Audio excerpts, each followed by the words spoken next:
Salut à tous, aujourd'hui dans cette vidéo je vais vous parler d'investir dans du neuf ou dans de l'ancien en mettant en avant un petit peu les avantages et les inconvénients des deux modes d'investissement donc pour le Monténégro. Alors je vais commencer par le neuf. Investir dans le neuf au Monténégro, alors quels sont les avantages? Alors évidemment ça va de soi, sur le neuf on a l'avantage du bien qui dispose des derniers standards, donc en termes de construction. C'est un avantage indéniable par rapport au neuf. Donc ces standards sont peut-être pas forcément toujours les standards, je dirais, identiques de ce qu'on peut avoir en Union Européenne, si tant est qu'il y a des standards identiques entre pays de l'Union Européenne, et là j'en suis pas sûr.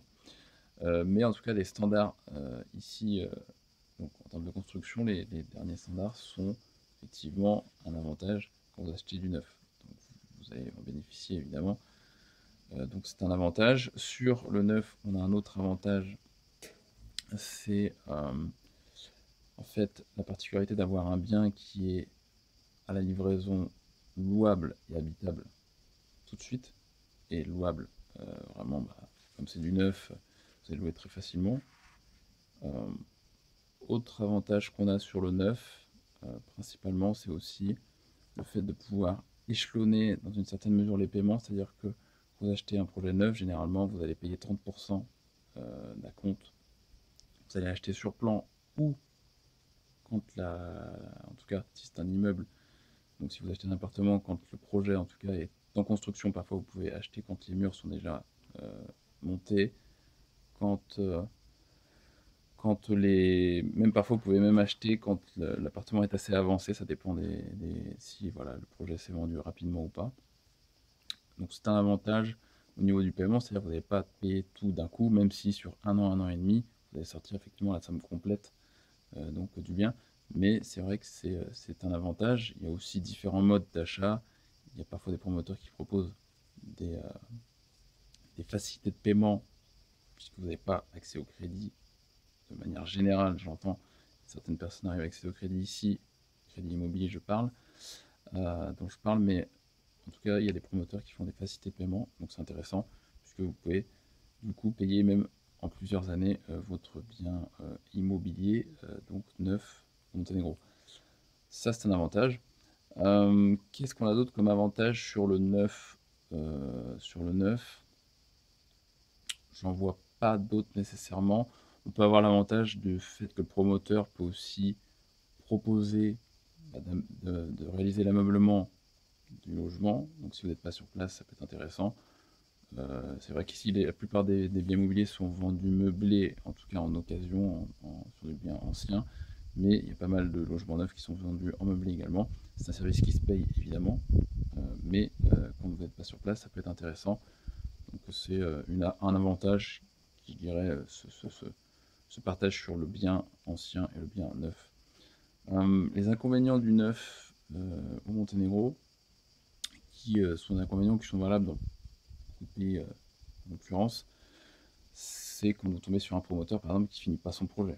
Vous avez vos yeux pour pleurer, du coup vous allez payer même qu'une partie voilà, du projet, et voilà, le projet est arrêté, et c'est un classique qui s'est passé assez massivement en Espagne. Je me souviens des années où on voyait des reportages de Français qui pleuraient parce que voilà, ils n'avaient pas pu avoir finalement le bien de leur rêve, et ils l'ont payé en tout cas partiellement.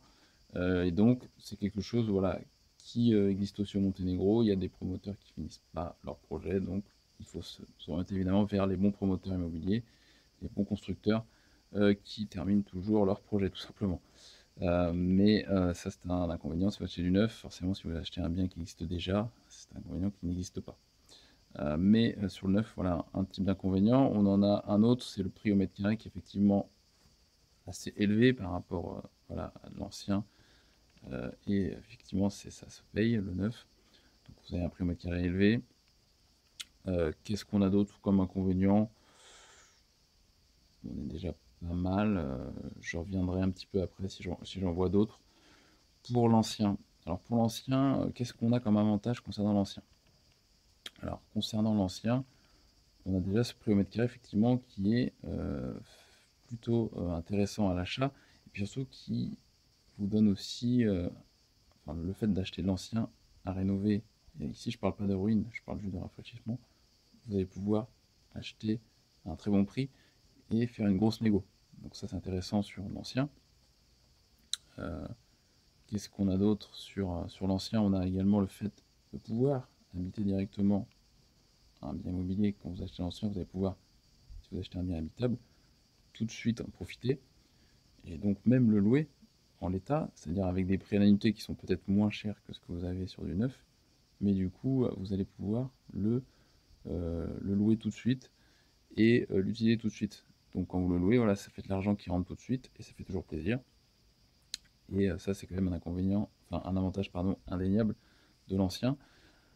Alors quand vous allez rénover aussi, un autre avantage de l'ancien, c'est que vous allez avoir un bien qui va vraiment être à votre goût, répondre à vos besoins, puisque c'est vous quand même qui allez dire voilà, je veux ci, je veux ça. Donc ça, c'est super intéressant et ça vous permet d'avoir un bien voilà, qui finalement assez personnalisé comparé à un bien neuf qui va être standardisé sur voilà, le projet immobilier d'un immeuble ou même d'une maison que vous achetez sur plan. Vous n'allez pas pouvoir tout forcément choisir.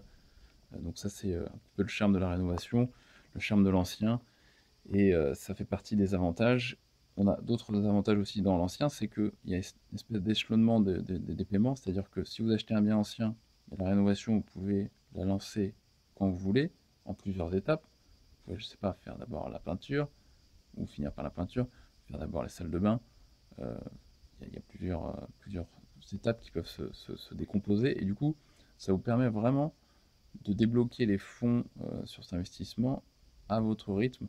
C'est vous qui gérez un petit peu le fait que voilà, vous avez déjà un logement qui est habitable, et puis bah, les travaux, vous n'avez pas de pression particulière, vous pouvez vraiment dire voilà, je vais faire les salles de bain cette année, l'année prochaine on refait les peintures, ou on refait le carrelage, mais du coup c'est de l'argent que vous pouvez maîtriser, ces flux monétaires, vous allez vraiment les envoyer au Monténégro pour faire ces travaux quand vous le déciderez.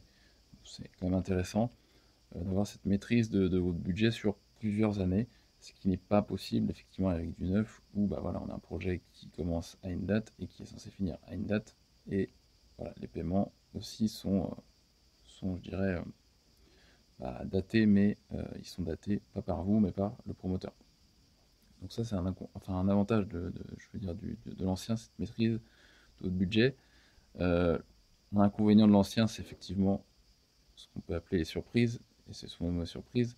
Voilà, c'est un bien qui est ancien, il a un vécu, on ne connaît pas tout son vécu, il peut y avoir dans la rénovation des petites surprises qui vont coûter de l'argent, et il y a toujours une petite enveloppe à prévoir, surprise, qui fait partie des inconvénients de la rénovation, alors que dans le neuf, typiquement, normalement, vous n'avez pas ce genre de mauvaise surprise. Qu'est-ce que je vois d'autre dans l'ancien comme je dirais, avantage? Ouais, peut-être l'avantage de travailler avec des artisans locaux qui vont aussi vous permettre de vous intégrer encore mieux en tout cas dans la localité où vous allez choisir d'investir. C'est intéressant d'avoir cette connexion avec les artisans, puisque bah, voilà, vous imprégnez directement du peuple et des habitants locaux. Donc ça c'est intéressant. Voilà, au niveau de l'ancien, je crois que j'ai fait à peu près le tour des inconvénients. Donc j'ai parlé voilà, des petites surprises qu'il peut y avoir au niveau des travaux. J'ai parlé également en termes d'avantages voilà, du prix au mètre carré que vous pouvez forcément négocier. Alors un autre inconvénient de l'ancien, ça peut être si vous avez mal évalué votre enveloppe travaux, eh bien ça peut dépasser aussi le budget. Et ça fait augmenter le prix au mètre carré sur le prix final du projet. Donc c'est toujours un prix qui est à mettre en comparaison avec le prix neuf. Si vous dépassez le prix au mètre carré d'un projet neuf équivalent, là techniquement c'est que vous n'avez peut-être pas bien géré soit votre achat, donc votre négociation, ou en tout cas l'enveloppe travaux, ou les deux. Donc ça c'est quelque chose, voilà, c'est la maîtrise un petit peu de votre budget. C'est un inconvénient aussi de l'ancien, il ne faut pas se le cacher.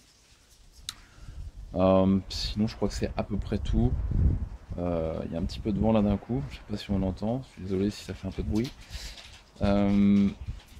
Voilà par rapport aux avantages et aux inconvénients donc de l'ancien. Je crois que j'ai fait le tour. Voilà, j'ai vraiment parlé du fait de pouvoir aussi habiter rapidement donc dans le bien immobilier, pouvoir le louer aussi. Euh, voilà, vous avez à peu près deux visions voilà, sur l'investissement qui va dépendre vraiment de votre cas personnel. Est-ce que vous avez voilà, une espèce de deadline où vous devez habiter à tel moment dans le bien immobilier, en tout cas, ou si sur un projet d'expatriation vous êtes assez pressé, ça peut jouer effectivement. Donc l'idée c'est vraiment d'avoir votre cas personnel et de l'adapter voilà, aux opportunités en présence ici, que ce soit pour du neuf ou pour de l'ancien. En tout cas, la règle d'or, c'est de bien choisir effectivement vos partenaires, que ce soit dans le neuf ou dans l'ancien, pour réaliser après toutes ces projets d'investissement sans, je dirais, sans stresser. Voilà, si un projet par exemple neuf se termine pas, etc. Et je pense, inconvénient de l'ancien, ça peut être peut-être voilà, le fait que vous êtes dépendant aussi d'une équipe, vous êtes dépendant d'une équipe de rénovation.